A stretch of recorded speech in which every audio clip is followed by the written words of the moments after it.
You ever look at a bill and see words like price, fee, fare, and charge and think, why?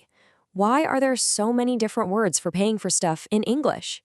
Well, it's not just to be confusing, I promise. Each of these words has a very specific job. So let's break down the code so you never mix them up again. So what is the real difference between a price, a fee, and a fare? It might seem random, but believe me, there's a logic to it all. Stick with me, and in just the next few minutes, you are going to master the entire vocabulary of cost. First up, let's talk about the most common situation, buying actual things, goods and services.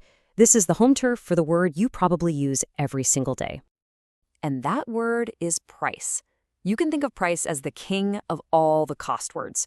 When you see a number on a price tag, that's what it is. It's that fixed, straightforward amount you pay to own a product or get a one-time service.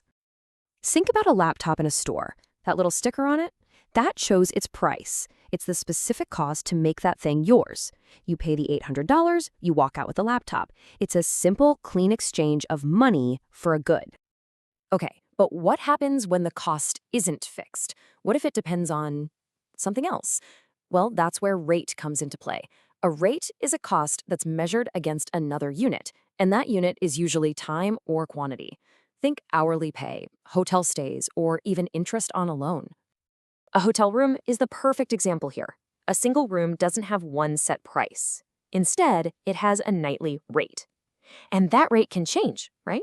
You might get a discounted rate if you stay for a whole week. Because the final cost depends on the duration of your stay, we call it a rate. All right, let's shift gears a little. Let's talk about paying for access or for someone's expertise, things like professional services or memberships. This is where the words start to get even more specific. And this brings us to fee. A fee is basically your ticket in. It's the money you pay for access to a professional's time or to get into an organization or for some kind of special privilege. It's really the cost of participation. Your gym is a classic example. You don't buy the gym, right? You pay a monthly membership fee for the privilege of using their equipment. It's the same idea for a lawyer's fee or a bank's administrative fees. It's a payment for a specific, often ongoing service. So what do you call all those extra costs that just seem to pop up on your bill? That's usually a charge. Now, charge is a pretty general term, but we most often use it to talk about the cost of an additional or extra service. Exactly. Think back to our hotel example. You're already paying the nightly rate for the room, but let's say you want breakfast delivered right to your door. Well, that's an extra service, so the hotel is going to add a charge to your bill for that little bit of convenience. So let's put them head to head to make it super clear. A fee is usually that standard, predictable cost for the main service, like your gym membership. A charge, on the other hand, is usually that extra cost for an optional add-on, like the delivery charge for your pizza. Now for our final two words.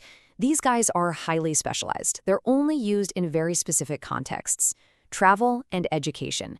If you get these two right, you'll really sound like you know your stuff. Let's talk about fare. This word has one job, and one job only.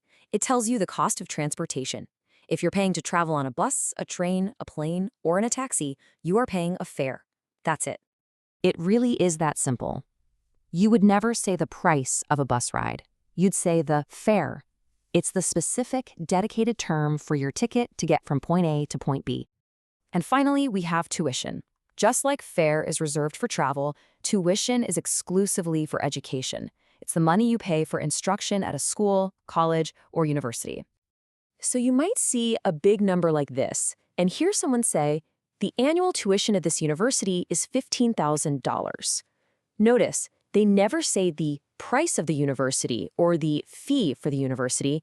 Nope, it's always tuition. This word is just for the cost of being taught.